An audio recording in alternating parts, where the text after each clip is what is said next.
ఈ మధ్య ఏసీల వాడకం విపరీతంగా పెరిగిపోయింది. ఇళ్లతో పాటు చిన్నపాటి ఆఫీస్ అయినా ఏసీలు తప్పనిసరిగా ఏర్పాటు చేయాల్సిందే. దీనివల్ల ఎక్కువ విద్యుత్ వినియోగంతో పాటు వాతావరణం వేడెక్కి అనేక నగరాలు హీట్ ఐలాండ్స్ గా మారిపోతున్నాయి. దీనికోసమే రాష్ట్ర ప్రభుత్వం భారత్ ఫ్యూచర్ సిటీలో సరికొత్త విధానాన్ని అమలు చేయబోతోంది. ఏసీల అవసరం లేకుండానే ఇళ్లను చల్లబరిచేలా డిస్ట్రిక్ట్ కూలింగ్ సిస్టమ్ అందుబాటులోకి తేనున్నారు. దీంతో విద్యుత్ ఆదా చేయడంతో పాటు పర్యావరణానికి మేలు చేస్తుందంటున్నారు అధికారులు.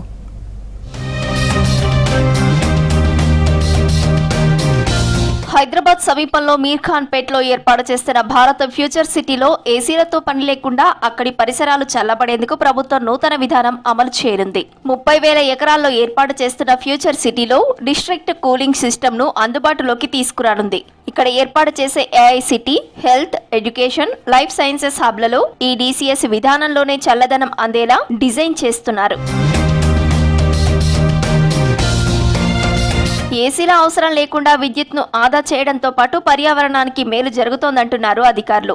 ఇప్పటికే ఈ విధానం గుజరాత్లోని గిఫ్ట్ సిటీలో అమల్లో ఉందన్నారు. హైదరాబాద్లోనూ ఓ ఐటీ కంపెనీతో పాటు ఐటీ కారిడార్లోని ఓ గేటెడ్ కమ్యూనిటీలో ఈ తరహాలోనే ఏర్పాటు చేశారు. కొత్తగా నిర్మించే నగరాలు, మాల్స్లలోనూ ఈ విధానం ఏర్పాటు చేస్తున్నామని తెలిపారు అధికారులు.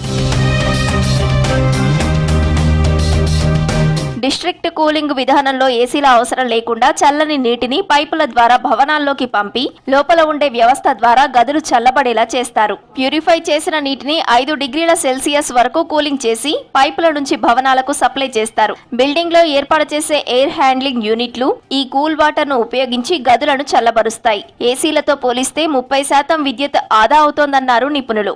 ఈ కూలింగ్ సిస్టంలో నిరంతరము వేడిని తీసుకొని చల్లదనం పంపిస్తారు. అంటే నీళ్లు సర్క్యులేట్ అవుతూ ఉంటాయి. ఇప్పుడు మనకు యూరోప్లో వాళ్ళు ఎయిర్ కండిషనింగ్ పెట్టుకుంటారు. ఆ చలికాలము ఆ వేడి నీళ్ళు, ఎండాకాలము చల్లటి నీళ్ళు అట్లా వస్తాయి.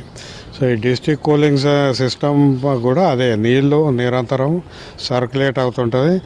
అక్కడ వేడి తీసుకొచ్చి ఇక్కడ విడుదల చేస్తుంటారు. ఫ్యూచర్ సిటీలో డిస్ట్రిక్ట్ కూలింగ్ సిస్టమ్ ను అమలు చేయడంతో పర్యావరణానికి ఉపయోగకరంగా ఉంటుందన్నారు పర్యావరణవేత్తలు.